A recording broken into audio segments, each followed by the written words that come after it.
नमस्कार। DD news पर आप देखना शुरू कर चुके हैं समाचारों का बुलेटिन। मैं हूं लाल चंद्र सिंह। अगले आधे घंटे तक देखेंगे देश और दुनिया की तमाम बड़ी खबरें, लेकिन सबसे पहले इस समय की हेडलाइंस। नई दिल्ली में प्रधानमंत्री नरेंद्र मोदी की अध्यक्षता में हुई एनडीए शासित राज्यों के मुख्यमंत्रियों की बैठक। 2 प्रस्ताव किए गए पारित। बैठक में जाति जनगणना और ऑपरेशन सिंदूर पर प्रस्ताव पास। बैठक में ऑपरेशन सिंदूर की सफलता पर सैन्य बलों और पीएम को दी गई बधाई।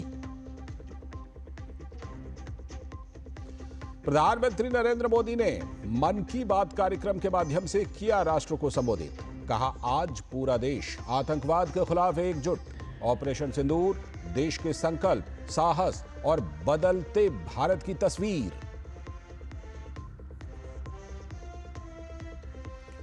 मन की बात में प्रधानमंत्री नरेंद्र मोदी ने माओवाद के खिलाफ सामूहिक लड़ाई में मिल रही सफलता से गढ़चिरौली से लेकर दंतेवाड़ा में आ रहे सकारात्मक परिवर्तनों का किया जिक्र।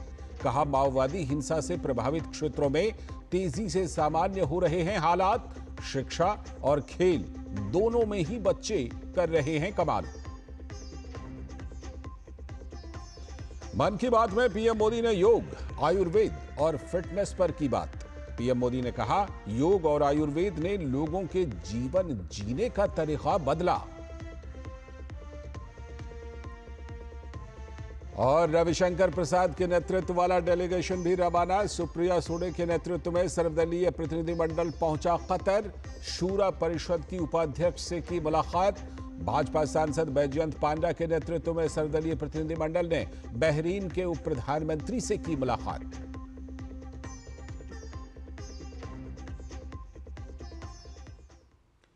हेडलाइंस के बाद खबरें विस्तार से। सबसे पहले बात मन की बात की। प्रधानमंत्री नरेंद्र मोदी ने आज मन की बात कार्यक्रम में देशवासियों के साथ अपने विचार साझा किए। इस लोकप्रिय मासिक रेडियो कार्यक्रम की 122वीं कड़ी में पीएम ने ऑपरेशन सिंदूर का विशेष रूप से जिक्र किया। उन्होंने कहा कि भारतीय सशस्त्र बलों के शौर्य ने देशवासियों में जबरदस्त उत्साह भर दिया है। प्रधानमंत्री नरेंद्र मोदी ने आज देशवासियों के साथ मन की बात की। अपने संबोधन में उन्होंने ऑपरेशन सिंदूर और भारतीय सेनाओं के पराक्रम का जिक्र किया। पीएम ने कहा कि आज पूरा देश आतंकवाद के खिलाफ एकजुट है। साथियों, ऑपरेशन सिंदूर के दौरान हमारी सेनाओं ने जो पराक्रम दिखाया है, उसने हर हिंदुस्तानी का सिर ऊंचा कर दिया है।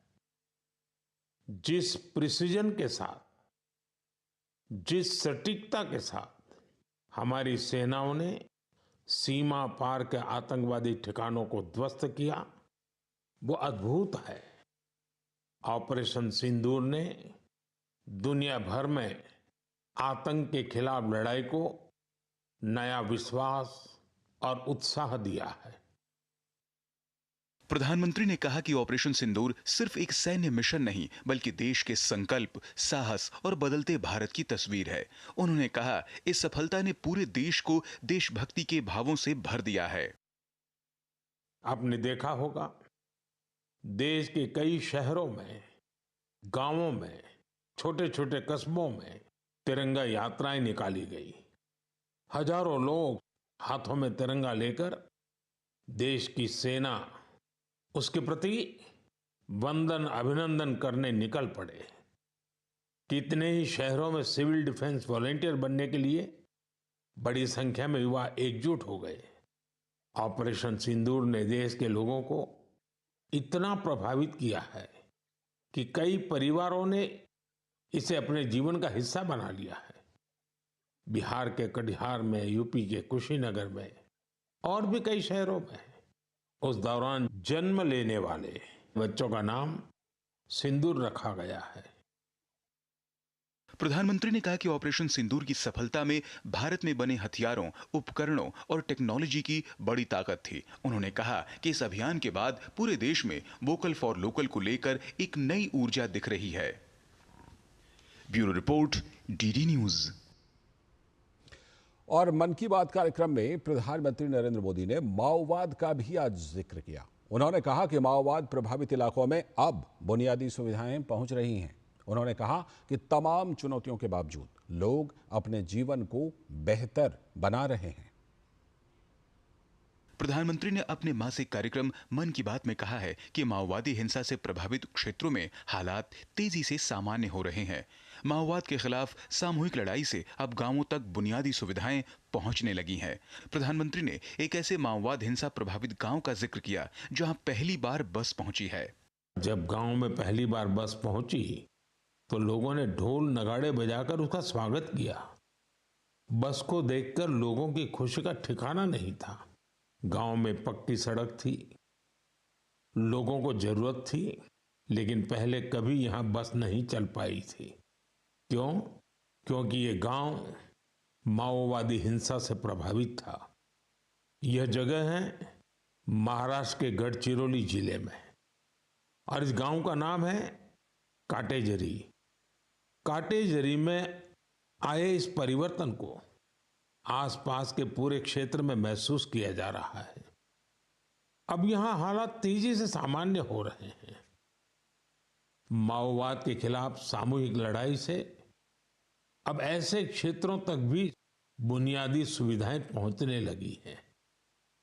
गांव के लोगों का कहना है कि बस के आने से उन लोगों का जीवन बहुत आसान हो जाएगा।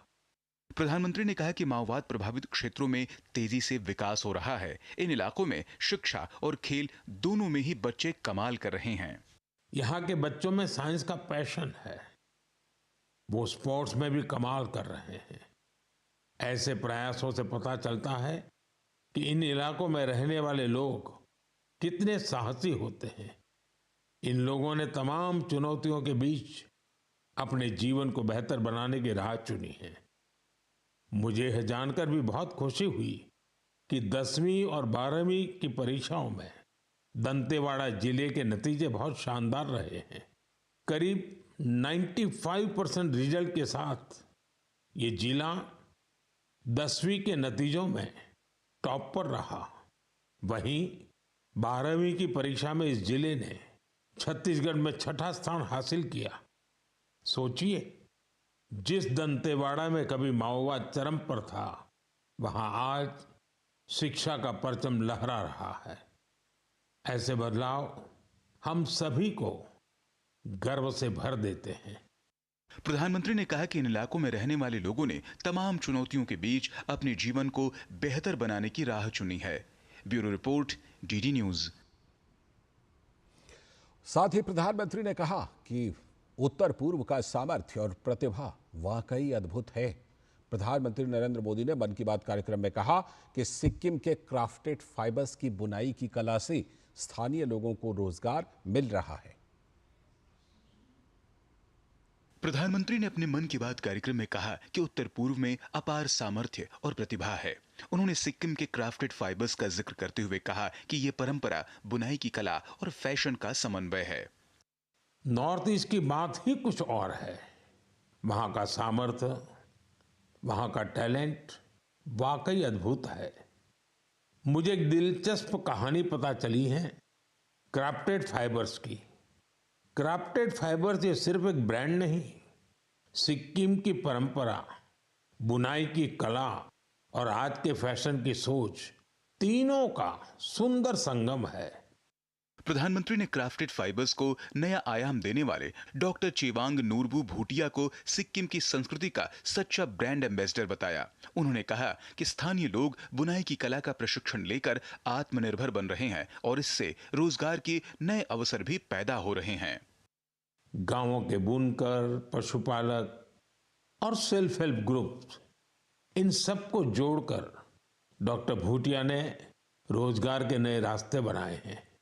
आज स्थानीय महिलाएं और कारीगर अपने हुनर से अच्छी कमाई कर रहे हैं। क्राफ्टेड फाइबर्स के शॉल, स्टॉल, दस्ताने, मोजे सब लोकल हैंडलूम से बने होते हैं। इसमें जो ऊन का इस्तेमाल होता है वो सिक्किम के खरगोशों और भेड़ों से आता है। रंग भी पूरी तरह प्राकृतिक होते हैं, कोई केमिकल नहीं, सिर्फ प्रकृति की रंगत। प्रधानमंत्री ने कहा कि जब परंपरा को पैशन से जोड़ा जाता है तो वो दुनिया में एक नई पहचान के रूप में सामने आता है। Bureau report, DD news. और आगामी 21 जून को अंतर्राष्ट्रीय योग दिवस मनाया जाएगा। तो ऐसे में प्रधानमंत्री नरेंद्र मोदी ने मन की बात कार्यक्रम में योग, आयुर्वेद और फिटनेस पर विस्तार से बात की। इस रिपोर्ट में देखिए। पीएम ने कहा कि योग लोगों के जीवन जीने का तरीका बदल रहा है। इस बार भी योग दिवस को लेकर दुनिया भर में लोगों का जोश और उत्साह देखते ही बन रहा है। मुझे जानकर अच्छा लगा कि इस बार भी हमारे युवा साथी देश की विरासत से जुड़ी आइकॉनिक प्लेसेस पर योग करने वाले हैं। कई युवाओं ने नए रिकॉर्ड बनाने और योग चेन का हिस्सा बनने का संकल्प लिया है। हमारे कॉरपोरेट्स भी इसमें पीछे नहीं है। कुछ संस्थानों ने ऑफिस में ही योग अभ्यास के लिए अलग स्थान तय कर दिया है। कुछ स्टार्टअप्स ने अपने ऑफिस योग अवर्स तय कर दिए हैं। प्रधानमंत्री ने कहा कि योग के साथ ही आयुर्वेद भी अब दुनिया भर में अपनी पहचान बना रहा है।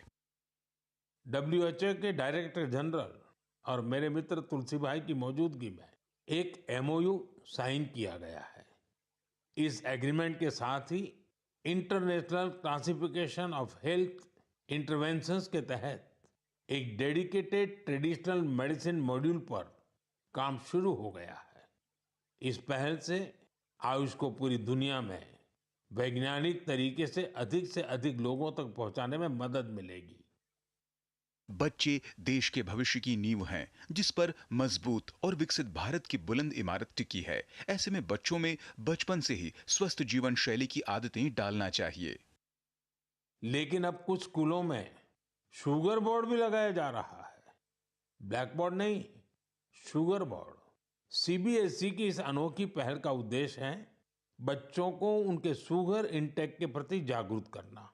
कितनी चीनी लेनी चाहिए और कितनी चीनी खाई जा रही है, ये जानकर बच्चे खुद से ही हेल्दी विकल्प चुनने लगे हैं। ये एक अनोखा प्रयास है और इसका असर भी बड़ा पॉजिटिव होगा। आखिरकार सेहत है तो सब कुछ है। फिट इंडिया ही स्ट्रॉन्ग इंडिया की नींव है। इसलिए देश दुनिया में योग और फिटनेस के प्रति बढ़ता क्रेज निश्चित तौर पर एक सुखद संकेत है। Bureau report, DD news. और आज प्रधानमंत्री नरेंद्र मोदी ने अपने मन की बात कार्यक्रम के 122वें एपिसोड में शहद उत्पादन का भी जिक्र किया। पीएम मोदी ने अपने संबोधन में विश्व मधुमक्खी दिवस को जगह देते हुए कहा कि ये दिन हमें याद दिलाता है कि शहद सिर्फ मिठास नहीं है, यह स्वास्थ्य, स्वरोजगार और आत्मनिर्भरता का भी उदाहरण है। बीते 11 वर्षों में भारत में मधुमक्खी पालन में क्रांति आई है। शहद सिर्फ मिठास नहीं, बल्कि सेहत, स्वरोजगार और आत्मनिर्भरता की मिसाल भी है। पिछले 11 वर्षों में मधुमक्खी पालन में भारत में एक स्वीट रिवॉल्यूशन हुआ है। आज से 10-11 साल पहले भारत में शहद उत्पादन एक साल में करीब 70-75 हजार मैट्रिक टन होता था। आज ये बढ़कर करीब 1.25 लाख मैट्रिक टन के आसपास हो गया है।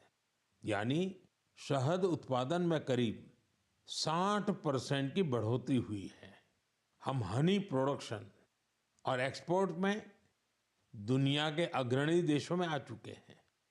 साथियों, इस पॉजिटिव इम्पैक्ट में राष्ट्रीय मधुमक्खी पालन और शहद मिशन की बड़ी भूमिका है। इसके तहत मधुमक्खी पालन से जुड़े हजारों किसानों को ट्रेनिंग दी गई, उपकरण दिए गए और बाजार तक उनकी सीधी पहुंच बनाई गई। साथियों, ये बदलाव सिर्फ आंकड़ों में नहीं दिखता, ये गांव की जमीन पर भी साफ नजर आता है। आगे आपको और दिखाएंगे कि प्रधानमंत्री ने क्या कुछ खास बातें कही हैं आज के मन की बात में, लेकिन फिलहाल वक्त है एक ब्रेक का।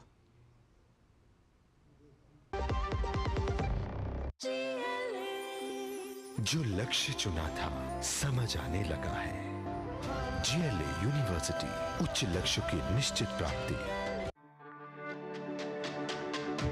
मेरी पसंद, मेरी पसंद, मेरी पसंद, मेरी पसंद। हमारी पसंद। हम सबकी पसंद। मजबूत देश का मजबूत सरिया हो गया स्टील। स्वागत है ब्रेक के बाद। तो प्रधानमंत्री नरेंद्र मोदी ने स्वच्छ भारत अभियान का भी मन की बात में जिक्र किया। पीएम मोदी ने भरोसे के साथ कहा कि उन्हें विश्वास है कि सभी लोग इस अभियान को सफल बनाने में अपना योगदान दे रहे हैं। उन्होंने कहा कि स्वच्छता के संकल्प ने पहाड़ जैसी चुनौतियों को भी मात दे दी है। आज मैं आपको एक ऐसी मिसाल के बारे में बताना चाहता हूं जहां स्वच्छता के संकल्प ने पहाड़ जैसी चुनौतियों को भी मात दे दी।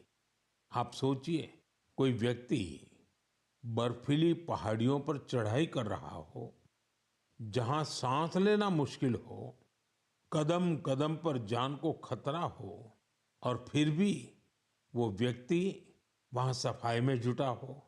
ऐसा ही कुछ किया है हमारी आईटीबीपी की टीमों के सदस्यों ने। ये टीम माउंट मकालू जैसे विश्व की सबसे कठिन चोटी पर चढ़ाई के लिए गई थी। पर साथियों, उन्होंने सिर्फ पर्वतारोहण नहीं किया, उन्होंने अपने लक्ष्य में एक मिशन और जोड़ा, स्वच्छता का। चोटी के पास जो कचरा पड़ा था, उन्होंने उसे हटाने का बीड़ा उठाया। आप कल्पना कीजिए, 150 किलो से ज्यादा नॉन बायोडिग्रेडेबल वेस्ट इस टीम के सदस्य अपने साथ नीचे लाए। इतनी ऊंचाई पर सफाई करना कोई आसान काम नहीं है, लेकिन यह दिखाता है कि जहां संकल्प होता है वहां रास्ते अपने आप बन जाते हैं। साथ ही प्रधानमंत्री नरेंद्र मोदी ने गुजरात के गिर में शेरों की संख्या में आई बढ़ोतरी की भी बात कही। पीएम मोदी ने कहा कि शेरों की संख्या में हुई वृद्धि बहुत उत्साहित करने वाली है। पिछले केवल 5 वर्षों में गुजरात के गीर में शेरों की आबादी 674 से बढ़कर 891 हो गई है। 674 से 891। लायन सेंसस के बाद सामने आई शेरों की ये संख्या बहुत उत्साहित करने वाली है। एशियाटिक लायन की आबादी में बढ़ोतरी ये दिखाती है कि जब समाज में ओनरशिप का भाव मजबूत होता है तो कैसे शानदार नतीजे आते हैं। कुछ दशक पहले गिर में हालात बहुत चैलेंजिंग थे, लेकिन वहां के लोगों ने मिलकर बदलाव लाने का बीड़ा उठाया। वहां लेटेस्ट टेक्नोलॉजी के साथ ही ग्लोबल बेस्ट प्रैक्टिसेस को भी अपनाया गया। इसी दौरान गुजरात ऐसा पहला राज्य बना जहां बड़े पैमाने पर फॉरेस्ट ऑफिसर के पद पर महिलाओं की तैनाती की गई। आज हम जो नतीजे देख रहे हैं उसमें इन सभी का योगदान है। वाइल्ड लाइफ प्रोटेक्शन के लिए हमें ऐसे ही हमेशा जागरूक और सतर्क रहना होगा। तो प्रधानमंत्री नरेंद्र मोदी ने आज के मन की बात के कार्यक्रम में बहुत कुछ खास कही है। तो इसको लेकर दिल्ली में लोगों की प्रतिक्रिया क्या है, इस पर खास बातचीत की है हमारे संवाददाता गिरीश निशाना ने। प्रधानमंत्री की मन की बात कार्यक्रम को देश की राजधानी दिल्ली में भी बहुत उत्साह के साथ सुना। आप यहां देख सकते हैं काफी संख्या में रोहिणी में भी लोग इकट्ठा हुए, मन की बात सुना। सर, आज क्या अच्छा लगा मन की बात में आपको?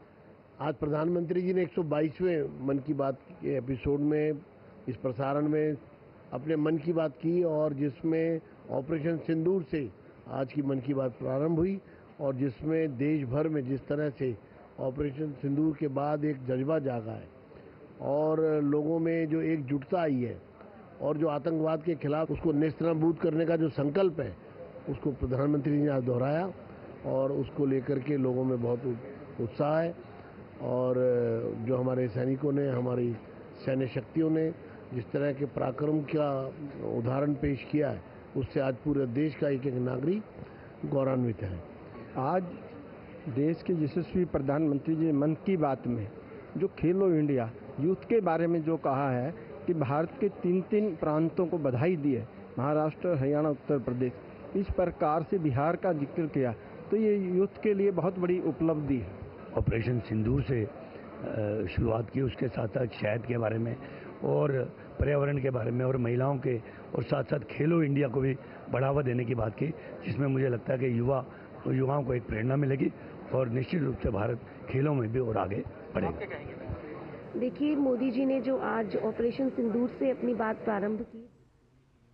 सीधे लिए चलते हैं आपको प्रेस कॉन्फ्रेंस में। जेपी नड्डा भारतीय जनता पार्टी के राष्ट्रीय अध्यक्ष कर रहे हैं। प्रधानमंत्री की आज जो एनडीए शासित मुख्यमंत्रियों के साथ बैठक हुई उस पर हमारी नेशनल डेमोक्रेटिक अलायंस की सीएम कॉन्क्लेव हुई।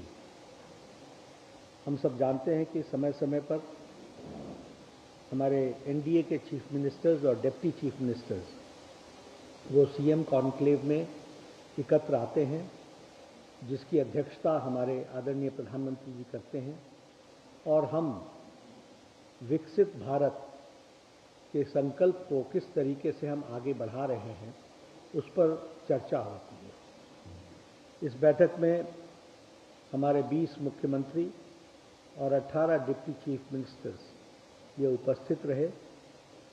इस कॉन्क्लेव में 2 प्रस्ताव पारित हुए।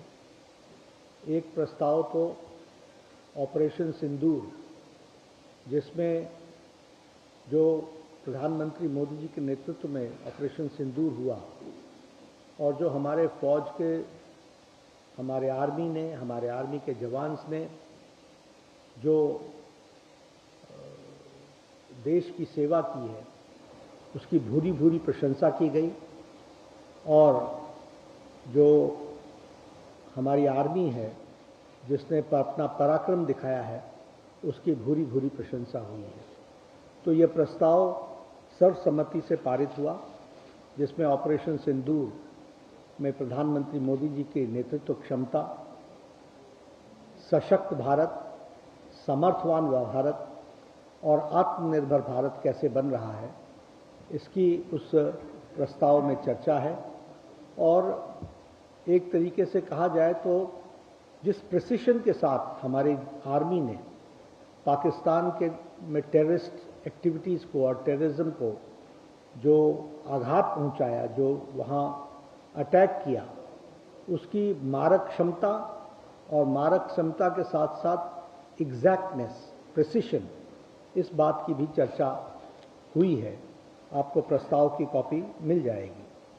साथ ही साथ जातिगत जनगणना, इस जातिगत जनगणना के विषय पर जिसको भारत की कैबिनेट ने मोदी जी के नेतृत्व में स्वीकृति दी है, और ये हमारी कल्पना शुरू से थी, और हमारे बिहार की सरकार, नीतीश कुमार जी की सरकार जिसने सबसे पहले इसका प्रस्ताव लाया था, उसको भी ध्यान में रखते हुए और यह जातिगत जनगणना पर भी प्रस्ताव पारित हुआ, और सभी लोगों ने इसको जहां इसकी सहमति के साथ साथ जो मोदी जी का निर्णय हुआ है उसकी प्रशंसा के साथ साथ साधुवाद देने का काम इस प्रस्ताव में हुआ है।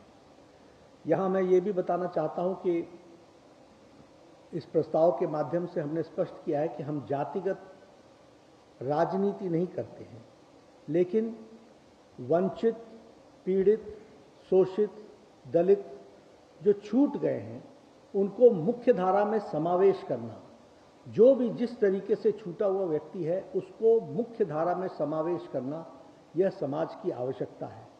और जातिगत जनगणना के माध्यम से हम इसको देखते हैं और इसको हम आगे बढ़ाने का काम कर रहे हैं। ऑपरेशन सिंदूर के बारे में आदरणीय प्रधानमंत्री जी ने जहां कहा कि ये सेना का शौर्य है, वहीं उन्होंने इस बात का भी बल दिया कि भारत को हमें तीव्र गति से विकसित भी बनाना है, सशक्त रखना है, सामर्थ्यवान बनाना है, और इसके साथ साथ हमको आत्मनिर्भर भारत बनाना है। इस पर हमको ध्यान देने की ज़रूरत है। हम लोगों ने यहाँ पर नक्सलाइट्स के खिलाफ जो मुहिम चल रही है उस पर भी चर्चा हुई, और उस चर्चा में हमारे छत्तीसगढ़ के मुख्यमंत्री ने कैसे नक्सलिज्म पर हम लोगों ने लड़ाई लड़ी है और किस तरीके से हम सफलता पा रहे हैं और हमें सफलता मिल रही है, उसके बारे में विष्णुदेव साय जी ने, जो मुख्यमंत्री हैं छत्तीसगढ़ के, उन्होंने सबके सामने उस विषय को रखा। वहाँ के गृह मंत्री विजय शर्मा जी ने किस तरीके से हम नक्सल प्रभावित इलाकों में पुनर्वासन कर रहे हैं, उनको हम किस तरीके से मुख्य धारा में ला रहे हैं, इस पर बल दिया, इस पर जोर दिया और इसके बारे में जो जो स्कीमें चल रही हैं उसकी चर्चा की। भारत के गृह मंत्री अमित शाह जी ने जो रणनीति रही है उस पर भी चर्चा की और उन्होंने हमारा मार्गदर्शन किया और सभी चीफ मिनिस्टर्स और डिप्टी चीफ मिनिस्टर्स को अवगत कराया कि किस तरीके से इसको हमने परास्त करने में अपनी ताकत लगाई है। जो ऑपरेशन सिंदूर पारित हुआ उसको राजस्थान के मुख्यमंत्री श्री भजनलाल शर्मा ने प्रस्तावक के रूप में रखा था और एकनाथ शिंदे जी हमारे उप मुख्यमंत्री महाराष्ट्र, इन्होंने उसका अनुमोदन किया और सभी ने उसको सर्वसम्मति से पारित किया। उसी तरीके से जातिगत जनगणना के विषय पर जिसके भारत सरकार की प्रशंसा और उनका स्वागत हुआ, इस प्रस्ताव को हरियाणा के मुख्यमंत्री नायब सिंह सैनी जी ने रखा और इसका समर्थन हमारे deputy chief minister Andhra Pradesh के पवन कल्याण जी ने रखा। ये मैं आपके सामने बताना चाहता हूँ। आज हमारे विभिन्न प्रदेशों ने, वैसे तो सभी प्रदेशों ने बेस्ट प्रैक्टिसेस प्रशासन में किस तरीके से विकसित भारत को आगे बढ़ाने के लिए कौन कौन से नवाचार उपयोग में लाए हैं, कौन कौन सी नई बातों को एडमिनिस्ट्रेशन में जोड़ा है, उस पर यहाँ पर चर्चा हुई। हम लोगों ने ऐसे 7 बेस्ट प्रैक्टिसेस रखे थे। उन 7 बेस्ट प्रैक्टिसेस में जैसे बस्तर में ओलंपिक्स हुआ छत्तीसगढ़ में, तो वहाँ उसको विष्णुदेव साय जी ने रखा कि किस तरीके से बस्तर के लोगों को, ट्राइबल लोगों को हम उनकी संस्कृति और उनकी संस्कृति से निकलते हुए खेल, उनका खान पान, उनका कल्चर, उनका लिटरेचर, इन सारी चीज़ों का जो एक तरीके से बस्तर में जो ओलंपिक्स हुआ जिसमें इन सब चीज़ों का कंपटीशन हुआ, उसके बारे में उन्होंने डिटेल में बताया। उसी तरीके से जो बिहार के सूखे इलाके थे उनको वाटर के साथ, उनका वाटर कंजर्वेशन, जल संरक्षण, इस पर बिहार ने किस तरीके से काम किया है और जल जीवन हरियाली परियोजना और जल जीवन हरियाली अभियान, इसके बारे में सम्राट चौधरी जी ने इस विषय को रखा। उसी तरीके से ये जो बाल विवाह जिसके विरुद्ध एक कार्रवाई असम में हुई है चाइल्ड मैरिज के, उसके बारे में हेमंत बिस्व शर्मा जी ने रखा और इसमें से ये भी निकला कि जो वहाँ पर अच्छे आउटकम्स निकले हैं वो आउटकम्स को स्टडी करने के लिए कोई स्टडी टूर भी ऑर्गेनाइज किया जाए और हमारे एमएलएज, हमारे नीति निर्धारक उन चीज़ों को समझने के लिए जाएंगे तो अच्छा रहेगा, ऐसा उसमें से इस बात को रखा गया। ये जो प्रधानमंत्री हर घर सूर्य योजना है, इस योजना के बारे में गुजरात ने बहुत अच्छा काम किया है। इसके बेस्ट प्रैक्टिसेस किस तरीके से आम आदमी को अब सौर हर घर बिजली योजना के माध्यम से वह नहीं सिर्फ अपने घर की बिजली मुफ्त ले रहा है बल्कि इसके साथ साथ वह अब बिजली बेच भी रहा है, तो इसके बारे में भी बहुत डिटेल में चर्चा हुई और भूपेंद्र पटेल जी हमारे मुख्यमंत्री, उन्होंने उस विषय को रखा। कॉर्नाड संगमा जी ने बहुत अच्छा कार्यक्रम चलाया है। हमारे प्रधानमंत्री जी ने कहा था, we are responsive government, we are responsible government, we are accountable government, और इस पर हमको कुछ काम करना चाहिए। तो हमारे अपने कॉर्नाड संगमा जी ने सीएम कनेक्ट इस प्रोग्राम को लिया है और सीएम कनेक्ट के माध्यम से, इनका इलाका बहुत दूर दराज का फैला हुआ इलाका है और बहुत ही स्कैटर्ड है, तो वहाँ पर एडमिनिस्ट्रेशन कैसे रिस्पॉन्सिबल हो सकता है, कैसे रिस्पॉन्सिव हो सकता है, कैसे अकाउंटेबल हो सकता है, उसका एक बहुत अच्छा इन्होंने प्रेजेंटेशन दिया। एक मूवी भी दिखाई उसकी, और उसमें से एक बात निकली कि हमारे सभी सीएम्स को किस तरीके से अकाउंटेबिलिटी को और बढ़ाया जा सकता है, एडमिनिस्ट्रेशन में जोड़ने का ये विषय आया। हमारे उत्तराखंड के मुख्यमंत्री पुष्कर सिंह धामी जी ने common civil code, uniform civil code जो वहाँ लागू किया गया, उसके बारे में उन्होंने विस्तृत प्रेजेंटेशन की। क्या क्या स्टेप्स लिए गए यूनिफॉर्म सिविल कोड को लागू करने में, क्या क्या उसमें से बॉटलनेक्स को दूर किया गया और किस तरीके से आज कॉमन सिविल कोड उत्तराखंड में लागू है और किस तरीके से सबको वो मुख्य धारा में शामिल कर रहा है, इस बात को उन्होंने रखा और उस पर अच्छी गहन चिंतन और चर्चा हुई है। हमारे महाराष्ट्र में बहुत अच्छे एडमिनिस्ट्रेटिव रिफॉर्म्स हुए हैं और वो एडमिनिस्ट्रेटिव रिफॉर्म्स को प्रधानमंत्री जी ने कहा भी कि हर एक स्टेट से कुछ एमएलए सिलेक्ट किए जाएं जो स्टडी करने के लिए और उसको स्टडी करके अपने अपने स्टेट्स में रेप्लिकेट करें। तो एडमिनिस्ट्रेटिव रिफॉर्म्स में जो काम महाराष्ट्र ने किया है उस पर रखा गया, एक प्रेजेंटेशन हुआ।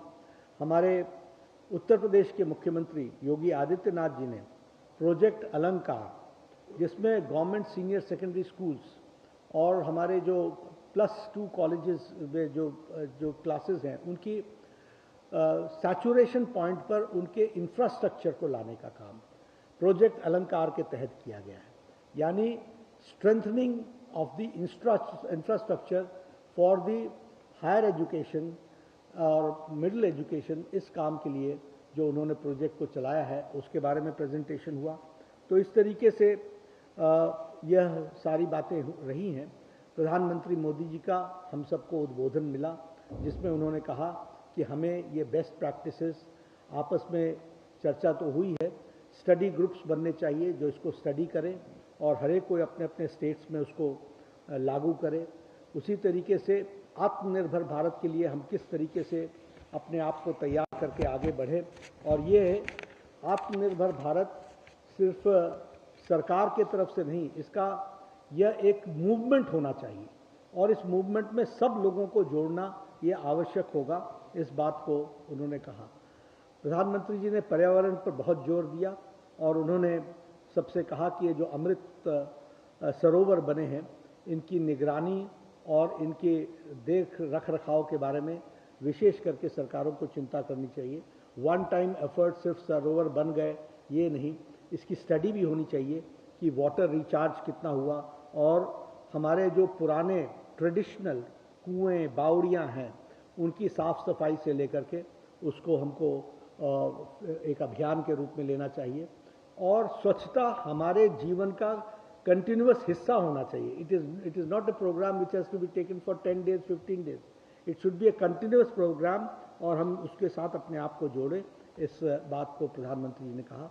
5 जून पर्यावरण दिवस है तो प्रधानमंत्री जी ने आह्वान किया कि उसके दृष्टि से हमारी रिस्पेक्टिव स्टेट गवर्नमेंट्स कुछ नवीनतम कार्यक्रम सोचें और वो नवीनतम कार्यक्रम अपने अपने प्रदेश में दें, इस बात को कहा गया।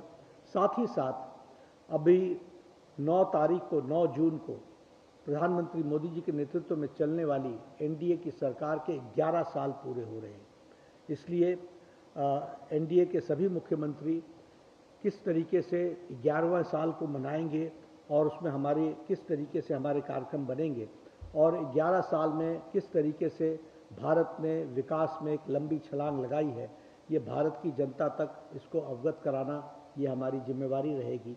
तो इस पर सीरीज़ ऑफ प्रोग्राम्स आएंगे, वो सीरीज़ ऑफ प्रोग्राम्स के लिए एक छोटी समिति बनेगी जो उसको चर्चा करेगी। तो पहले 5 जून, फिर 9 जून और 9 जून के बाद 21 जून इंटरनेशनल योगा दिवस, वह भी 10 साल पूरे कर रहा है अपना। 2015 में अंतर्राष्ट्रीय योगा दिवस का पहला अवसर आया था 21 जून को, अब उसके 10 साल पूरे हो रहे हैं।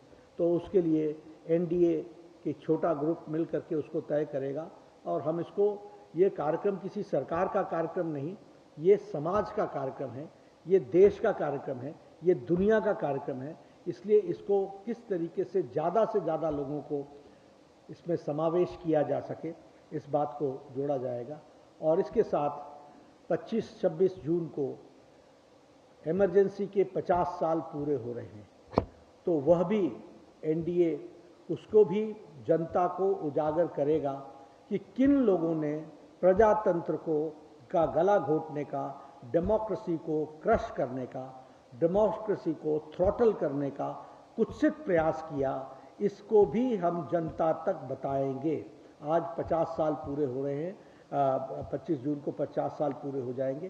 तो यह भी जो डेमोक्रेसी को थ्रॉटल करने की, इस वाइब्रेंट डेमोक्रेसी को जो प्रयास हुआ था, वह भी हम जनता के बीच में ले जाएंगे। तो ऐसे 4 कार्यक्रमों के बारे में ब्रॉडली चर्चा हुई है। माइन्यूटली इन सब चीज़ों पर जो हमारे सब ग्रुप्स हैं वो चर्चा करके इस प्रोग्राम को एक उसके डिटेल्स वर्कआउट करके ये प्रोग्राम दिया जाएगा। ऐसी चर्चा आज रही है। और प्रधानमंत्री मोदी जी ने जो बातें कल उन्होंने कहा था कि हम टीम इंडिया के रूप में काम करें, वैसे ही एनडीए के सभी चीफ मिनिस्टर्स और डिप्टी चीफ मिनिस्टर्स विकसित भारत के संकल्प को पूरा करने के लिए पूरी ताकत से एकजुट होकर के, पूरी ताकत के साथ एकजुट होकर के और पूरी सिनर्जी के साथ इस विकास यात्रा को आगे बढ़ाए, विकसित भारत की ओर ले जाए, इस बात का आह्वान उन्होंने किया। ये आज की बैठक के आउटकम्स रहे। We will give you the details of the 2 resolutions were passed. One was about the Operation Sindoor, where it was unanimously everybody congratulated Honorable Prime Minister for the leadership he took, the lead he took, and the operation and the success of Operation Sindoor. And at the same time, we were all in praise for the Indian Army, the work which they have done with precision and the valor they have shown and their accuracy they have shown. That is there in the resolution. The resolution number 2 is about the caste census, which has been decided by the Union Cabinet led by Prime Minister Modi, and now the details of it which we have to follow and what modalities have to be taken. And at the same time, we are of the opinion that we don't believe in caste politics, but we believe that those who have been left out, those who are the marginal section of the society, they should be brought to the mainstream, and for that caste census is an essential part. Dhanyavad. Thank you. सीधा प्रसारण आप देख रहे थे press conference का। Bharatiya Janata party के राष्ट्रीय अध्यक्ष जेपी नड्डा ने प्रेस कॉन्फ्रेंस किया और ये प्रेस कॉन्फ्रेंस जो प्रधानमंत्री नरेंद्र मोदी की एनडीए शासित राज्यों की मुख्यमंत्रियों उप मुख्यमंत्रियों के साथ जो बैठक हुई है, उस बैठक के बारे में थी कि क्या कुछ बड़ा इस बैठक में हुआ है। कई बड़ी बातें जेपी नड्डा ने बताई कि सबसे पहले तो ऑपरेशन सिंदूर को लेकर के प्रस्ताव पारित हुआ, जाति जनगणना को लेकर भी प्रस्ताव पारित हुआ। इसके अलावा जो तमाम राज्यों में बड़ी बड़ी योजनाएं चलाई जा रही हैं, जो सफल योजनाएं हैं, उसका जिक्र हुआ। और इसी क्रम में उत्तराखंड के यूसीसी का भी जिक्र आया। और फिर ये भी बात आई कि 50 साल पूरे हो रहे हैं इमरजेंसी के, तो उसको लेकर एनडीए प्रोग्राम चलाएगा। तो ये बीजेपी के प्रेस वार्ता जो बड़ी बातें हैं, सभी लोगों ने जाति जनगणना के प्रस्ताव पर सहमति जताई और ये प्रस्ताव पारित किया गया। ये एक बड़ा प्रस्ताव कहा जा सकता है इस बैठक में। साथ ही पीएम मोदी ने ऑपरेशन सिंदूर को सेना का शौर्य बताया, तो सभी लोगों ने इसका अनुमोदन किया। सभी लोगों ने इस बारे में भी एक प्रस्ताव पारित की। पीएम मोदी ने आत्मनिर्भर भारत बनाने का मंत्र दिया, तो सभी मुख्यमंत्रियों ने इस बैठक में उस मंत्र को भी स्वीकार किया। नक्सलवाद के खात्मे पर बात हुई कि किस तरह से नक्सलवाद का खात्मा किया जा रहा है, क्या रणनीति है, किस तरह से इन क्षेत्रों में विकास की धारा भी पहुंचाई जा रही है। गृह मंत्री अमित शाह ने नक्सलवाद पर चर्चा की, जानकारी दी। केंद्रीय गृह मंत्री अमित शाह ने कि क्या कुछ नक्सलवाद को लेकर कदम उठाए जा रहे हैं। और उत्तराखंड के मुख्यमंत्री ने यूसीसी पर, समान नागरिक संहिता पर प्रेजेंटेशन दिया, अपनी प्रस्तुति दी उन्होंने। तो एनडीए के मुख्यमंत्रियों के साथ प्रधानमंत्री की बैठक हुई और कैसे ये खास रही, इसी पर बात करने के लिए हमारे संवाददाता हमारे साथ जुड़ रहे हैं। सीधे जुड़ते हैं अपने संवाददाता के साथ। हमारे साथ शैलेंद्र मिश्र जुड़ चुके हैं। शैलेंद्र, तमाम बड़ी बातें जेपी नड्डा ने बताई, कौन कौन सी बड़ी बातें हैं वो कुछ बातें हमने बता भी दी हैं। ये काफ़ी महत्वपूर्ण बैठक, क्योंकि देखिए इसका जो जिसे कहते हैं ना दायरा, इसका दायरा देखिए ऑपरेशन सिंदूर से लेकर के जाति जनगणना तक प्रस्ताव पारित, उसके बाद तमाम राज्यों ने, उत्तराखंड के मुख्यमंत्री ने यूसीसी को लागू करने की बात की और इसी तरह सभी राज्यों ने अपनी अपनी यूएसपी एक तरह से कहिए रखी। और फिर बात इस पर भी हुई कि इमरजेंसी के भी 50 साल पूरे हो रहे हैं। तो बहुत ही व्यापक चर्चा हुई है, ये बड़ी व्यापक बैठक हुई है प्रधानमंत्री की। देखिए एनडीए की जो आगे की जो रूपरेखा है कार्यक्रमों को लेकर, उस पर विचार विमर्श हुआ है। जो आपातकाल लगाने के 50वीं बरसी जब बनाई जाएगी, कांग्रेस के शासनकाल में इंदिरा गांधी ने आपातकाल जब लगाया था, तो ये बात देश को बताया जाएगा कि देखिए लोकतंत्र का गला घोटने का काम कांग्रेस पार्टी की सरकार ने किया था, इंदिरा गांधी ने किया था। और 25-26 जून को वो तारीख रखी गई है जब 50वीं बरसी बनाई जाएगी। तो ये एक बात ऐलान की गई। और हम जानते हैं कि बीजेपी की जो सरकार है, एनडीए की जो सरकार है प्रधानमंत्री नरेंद्र मोदी की अगुवाई में, वो 11 वर्ष पूरे कर रही है। तो उसको लेकर क्या कुछ कार्यक्रम किए जाने हैं, उसकी रूपरेखा पर एक चर्चा हुई है। और अंतर्राष्ट्रीय योगा दिवस भी 10 वर्ष उसके पूरे हो रहे हैं, उसको लेकर कार्यक्रम होंगे। उससे पहले जो आपने बात जिक्र भी किया कि 2 अहम प्रस्ताव पारित हुए हैं। एक ऑपरेशन सिंदूर की सफलता के लिए सेना को धन्यवाद दिया गया और प्रधानमंत्री नरेंद्र मोदी के लीडरशिप को सराहा गया। इससे जुड़ा एक प्रस्ताव पारित किया गया। एकनाथ शिंदे ने उसको सेकंड किया था और बीजेपी के एक सीएम ने उसको रखा था।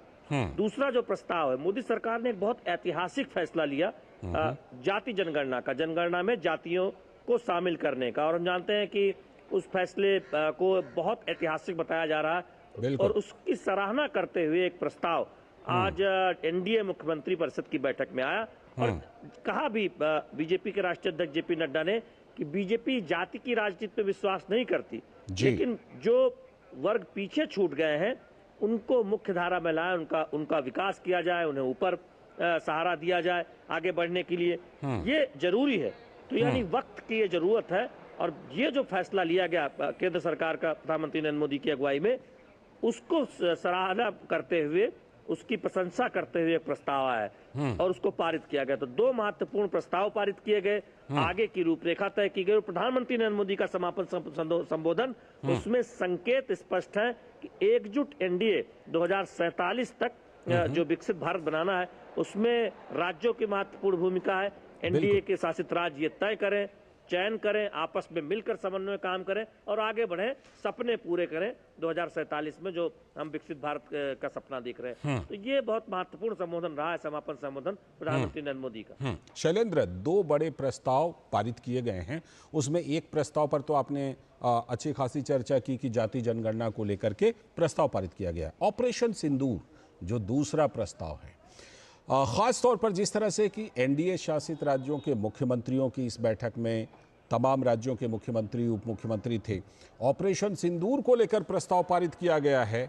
और ये इसलिए भी मायने रखता है क्योंकि कांग्रेस पार्टी या यदा कदा कुछ छिटपुट नेता इस पर कुछ सवाल उठा रहे हैं। ऐसे में ये जो प्रस्ताव पारित किया गया है एनडीए की इस बैठक से, ये अपने आप में बहुत ही अहम है। ऑपरेशन सिंदूर की सफलता को लेकर अपने सेना के शौर्य को जिस तरह से नमन किया गया है, जिस तरह से प्रधानमंत्री नरेंद्र मोदी की इस प्रस्ताव में प्रशंसा की गई है। देखिए, प्रधानमंत्री नरेंद्र मोदी की लीडरशिप की भूरी भूरी प्रशंसा की गई है और कहा गया कि उनकी लीडरशिप में ये जो पूरा ऑपरेशन सिंदूर, वो सेना ने उसको सफलतापूर्वक 100% सटीक तरीके से सफल बनाया। और हम जानते हैं कि भारतीय सेना के शौर्य पराक्रम की दुनिया परिचय जानती है, लोहा मानती है। और जिस तरह से ऑपरेशन सिंदूर हुआ है, ये अपने आप में भारतीय सेना की शौर्य और पराक्रम को दिखाता है। जी, लीडरशिप का जहां तक सवाल है, प्रधानमंत्री नरेंद्र मोदी की जो लीडरशिप रही है, फैसला लेने वाली, और जब प्रधानमंत्री ने बात कही कि कोई भी एक तरह से देखें जो आतंक की घटना होगी उसका करारा जवाब दिया जाएगा। और हम जानते हैं कि अब तो ये भी कहा गया है कि अगर आप गोली से जवाब गोली मारेंगे तो हम गोला से जवाब देंगे। यानी सीमा पार से जो गतिविधियां हो रही हैं, जो आतंकी घटना हो रही है, वो एक्ट ऑफ वार मानी जाएगी। एक नई डॉक्ट्रिन बन गई है। तो आप उस लीडरशिप की तरफ देखते हैं जो कठोर फैसले लेती है, जो ये निर्णय करने की छूट सेना को देती है कि उन्हें जैसा उचित लगता है, जहां उचित लगता है, जैसी कार्रवाई वो करना चाहते हैं, उनको पूरी छूट है। और सीसीएस की बैठक जब हुई थी पहलगाम आतंकी हमले के बाद, तब हम जानते हैं कि प्रधानमंत्री नरेंद्र मोदी ने सेना पर भरोसा जताते हुए कहा था कि देश की जनता को सेना पर भरोसा है, उन्हें खुद सेना पर भरोसा है, 140 करोड़ जनता को भरोसा है, और जो सेना को उचित लगता है वो कार्रवाई समय चुने और अपने हिसाब से करे। तो भारतीय सेना ने वो कर दिखाया। तो निश्चित तौर पर उसकी एक विस्तार से प्रशंसा की गई है कि प्रधानमंत्री नरेंद्र मोदी की ये लीडरशिप है जिसने इतना महत्वपूर्ण फैसला लिया, मनोबल बढ़ाया और भारतीय सेना ने सटीक तरीके से ऑपरेशन सिंदूर को अंजाम दिया। हमने आतंकवादी ठिकानों को ध्वस्त किया, पाकिस्तान में जाकर, पीओके में जाकर और पाकिस्तान में जाकर। ये अपने आप में बहुत महत्वपूर्ण है और इस बात को प्रस्ताव में कहा गया। बिल्कुल। और जिस तरह से कि तमाम राज्यों ने, शैलेंद्र, जहां पर की जिन योजना को लेकर बड़ी सफलता हासिल हुई है उसका विशेष रूप से जिक्र किया सभी राज्यों ने, सभी मुख्यमंत्रियों ने। और उसी क्रम में जिस तरह से उत्तराखंड की तरफ से यूसीसी पर प्रेजेंटेशन दिया गया, समान नागरिक संहिता पर इस बैठक में प्रेजेंटेशन दिया गया, ये भी बेहद खास और ख़ास तौर पर इस बात को लेकर के भी जब चर्चा ये है कि धीरे धीरे उत्तराखंड की तरह सभी राज्यों में समान नागरिक संहिता भी लागू की जाएगी। लालचंद जी, मैं आपका सवाल नहीं सुन पाया क्योंकि सवाल जी, मेरा सवाल उत्तराखंड का जो यूसीसी पर प्रेजेंटेशन है उसको लेकर था। पहले आगे बढ़ने वाला राज्य है उत्तराखंड और उत्तराखंड के मुख्यमंत्री पुष्कर सिंह धामी ने उस पर प्रेजेंटेशन दिया। देखिए, एक दूसरे राज्यों से की जो बेस्ट प्रैक्टिसेज हैं उसको लेके प्रेजेंटेशन ये दिया गया जा रहा है और दिया गया, जिसमें उत्तर प्रदेश की तरफ से प्रेजेंटेशन था, बिहार की तरफ से सम्राट चौधरी उप मुख्यमंत्री ने प्रेजेंटेशन दिया।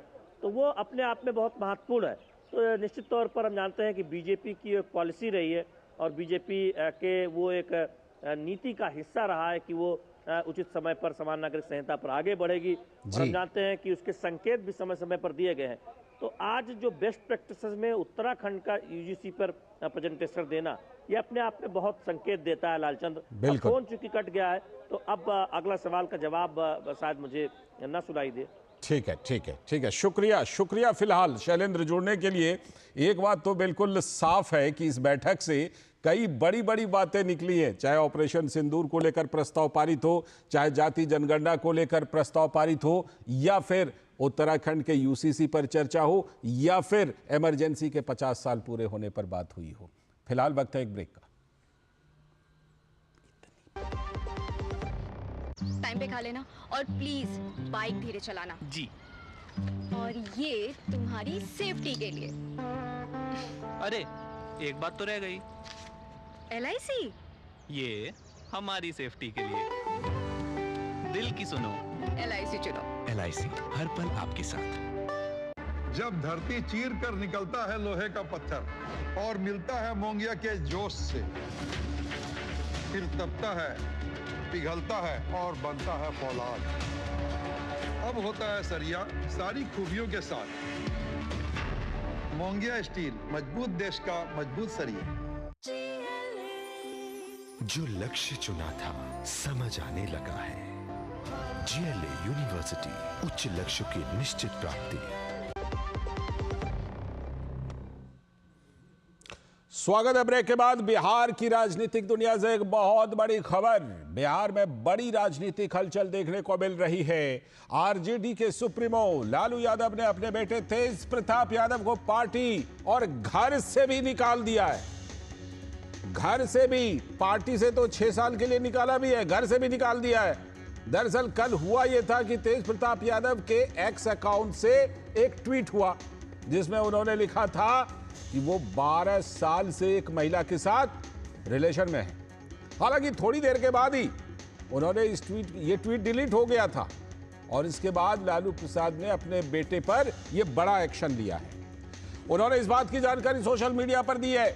लालू ने एक्स पर पोस्ट कर लिखा कि निजी जीवन में नैतिक मूल्यों की अवहेलना करना हमारे सामाजिक न्याय के लिए सामूहिक संघर्ष को कमजोर करता है। ज्येष्ठ पुत्र की गतिविधि, लोक आचरण तथा गैर जिम्मेदाराना व्यवहार हमारे पारिवारिक मूल्यों और संस्कारों के अनुरूप नहीं है। अतएव उपरोक्त परिस्थितियों के चलते उसे पार्टी और परिवार से दूर करता हूं। तो ये ब्रेकिंग न्यूज बिहार की राजनीति से, आरजेडी से जुड़ी हुई कि तेज प्रताप यादव जो लालू यादव के बड़े बेटे हैं, उनको 6 साल के लिए पार्टी ने बाहर का रास्ता दिखा दिया है और आरजेडी प्रमुख लालू प्रसाद यादव ने उनको पार्टी से बाहर निकाला और यह भी कहा गया कि घर से भी बेदखल कर रहा हूं। तो ये तो बहुत बड़ा फैसला लालू प्रसाद यादव की तरफ से तेज प्रताप यादव को लेकर, बड़े बेटे तेज प्रताप यादव को पार्टी से बाहर निकाल दिया। क्योंकि कल एक पोस्ट वायरल हुआ था, उसी पोस्ट को लेकर के विवाद हो रहा था और उसके बाद आरजेडी से तेज प्रताप यादव निकाले गए हैं। जो बड़े बेटे हैं लालू प्रसाद यादव के, 6 साल के लिए उनको पार्टी से बाहर का रास्ता दिखा दिया गया है तेज प्रताप यादव को। और इसमें लालू प्रसाद यादव ने अपने पोस्ट में इस बारे में जानकारी दी है। और जैसा कि आप जानते हैं कि तेजस्वी यादव जो लालू प्रसाद यादव के दूसरे और छोटे बेटे हैं, उनका इस मामले पर क्या कहना है, आइए सुनते हैं। ना तो अच्छा लगता है ना बर्दाश्त हम करते हैं। दूसरी बात, हम अपना काम कर रहे हैं, बिहार के प्रति हम समर्पित हैं और हम जनता के दुख सुख में हम भाग ले रहे हैं, जनता के मुद्दे को उठा रहे हैं। हम नेता विरोधी दल हैं। जहाँ तक मेरे बड़े भाई की बात है, राजनीतिक जीवन में निजी जीवन भी अलग होता है। उन्होंने अपने ट्वीट के माध्यम से स्पष्ट कर दिया है, जो उनकी भावनाएं थी उन्होंने स्पष्ट कर दिया है। तो ये बड़ी खबर बिहार की राजनीति से, आरजेडी में जबरदस्त हलचल। और जिस तरह से कि तेज प्रताप यादव का वो पोस्ट वायरल हुआ था एक्स पर, और उसके बाद ये एक्शन, ये बड़ा एक्शन लालू प्रसाद यादव की तरफ से, आरजेडी की तरफ से लिया गया है कि तेज प्रताप यादव को पार्टी से बाहर निकाल दिया। हमारे संवाददाता मधुरेश नारायण पटना से जुड़ चुके हैं इस बड़ी खबर पर। मधुरेश, लालू जी का वो पोस्ट जिसमें कि ये तमाम जानकारियां दी गई हैं, वो तो हमने लोगों को बताए, लेकिन क्या कुछ और पटना में चल रहा है आरजेडी के खेमे में लालू प्रसाद यादव के इस बड़े फैसले के बाद? क्योंकि इसमें यह भी कहा गया है कि पार्टी से तो 6 साल के लिए बाहर निकाल ही रहे हैं, घर से भी बेदखल कर रहे हैं। देखिए लालचंद जी, अभी राजद पार्टी में तेजस्वी का सिर्फ एक बयान आया है। इसके अलावा कोई भी नेता और जो लालू परिवार के करीबी हैं कुछ भी बोलने से बच रहे हैं, क्योंकि ये ऐसी चीज है जिसमें लालू परिवार की प्रतिष्ठा पूरी तरीके से दांव पे लगी हुई थी। क्योंकि तेज प्रताप यादव की जो शादी हुई थी वो बिहार के प्रतिष्ठित नेता रहे दारोगा प्रसाद राय की पोती ऐश्वर्या राय से हुई थी और शादी कुछ महज महीने चली और उसके बाद फिर डिवोर्स के लिए पिटीशन फाइल कर दिया गया ऐश्वर्या राय के द्वारा और वो केस अभी तक चल रहा है। शादी हुई थी वो 2018 में हुई थी और तेज प्रताप यादव कह रहे हैं कि वो 12 सालों से किसी दूसरे के साथ में रिलेशन में हैं और उस महिला का नाम अनुष्का यादव बता रहे हैं। तो एक बड़ा सवाल ये उठ रहा है कि तेज प्रताप यादव ने किसी दूसरी लड़की से शादी क्यों किया और इसको लेकर के ही जो सियासी बवाल है वो पूरा बढ़ता जा रहा है। बीजेपी भी राजद के सामने कई सवाल रख रही है। हालांकि राजद के कोई के नेता जो हैं वो अभी पूरे मामले से बचते हुए दिख रहे हैं। एक दूसरा पार्ट ये है कि जो तेज प्रताप यादव है वो लगातार इस तरह के बेबाक बयान बोलेंगे या खुल करके बयान बोलेंगे, वो लगातार देते रहते हैं और उनके कई रूपों में वो अपने फोटो भी शेयर करते रहते हैं। कभी कृष्ण बनते हैं, कभी शंकर जी बन जाते हैं, तो इस तरीके की चीजें वो करते रहते हैं। तो लगातार उनकी जो एक्टिविटी है वो राजद के लिए और लालू प्रसाद यादव के लिए ऑकवर्ड कंडीशन क्रिएट कर देती है, जिससे कुछ बोले बनता है और बिना बोले जो एंडी है उसके जो तंज है और उसके जो सवाल है उसका जवाब देना तो बड़ा मुश्किल हो जाता है उसमें। ऐसे में लालू यादव ने ये एक बड़ा कदम उठाया है। हालांकि अब देखना ये होगा कि तेज प्रताप यादव क्या उसका रिएक्शन देते हैं, क्योंकि तेज प्रताप यादव इंडिया में नहीं है। लैंड फॉर जॉब मामले में उन पर केस चल रहा था और उनके विदेश जाने की मनाही थी, लेकिन उन्होंने कोर्ट से परमिशन लेकर के और वो अभी विदेश गए हुए हैं। ऐसे में जब तेज प्रताप यादव लौटेंगे तो क्या रिएक्शन होगा, ये एक देखने वाली बात होगी। बिल्कुल, लेकिन जिस तरह से इस पोस्ट के बाद विवाद हुआ था मधुरेश, अब उस पोस्ट के बारे में क्या कुछ कहना है, इस पोस्ट को लेकर क्या चर्चा है, क्योंकि इस पर बहुत सारे राजनीतिक बयान कल से ही लेकर आ रहे थे। इस पोस्ट के बारे में क्या अभी ताजा तौर पर तेज प्रताप यादव ने कुछ कहा है, या फिर लालू प्रसाद यादव के इस बड़े फैसले के बाद कहीं सोशल मीडिया पर या कहीं पर भी तेज प्रताप यादव की तरफ से कोई प्रतिक्रिया अभी तक देखने को मिली है क्या?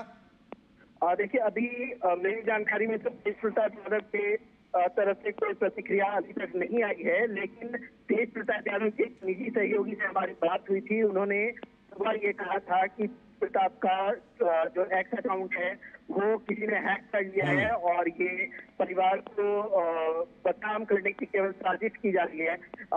हालांकि ये तेज प्रताप यादव की तरफ से ये नहीं कहा गया था, लेकिन उनके निजी सहयोगी ने ये बात कही थी जी। लेकिन अब जिस तरीके से लालू प्रसाद ने बड़ा एक्शन लिया है, तो कहीं ना कहीं तेज प्रताप ट्वीट का कंफर्मेशन भी है। ठीक है, बहुत बहुत शुक्रिया तेज प्रताप यादव की प्रतिक्रिया का सभी को इंतजार है कि अब वो क्या कुछ या तो सोशल मीडिया पर या कहीं पर कोई प्रतिक्रिया देते हैं। फिलहाल बहुत बहुत शुक्रिया मधुरेश। तो ये बड़ी खबर बिहार की राजनीति से, और इसी के साथ इस समाचार बुलेटिन में फिलहाल इतना ही। नमस्कार।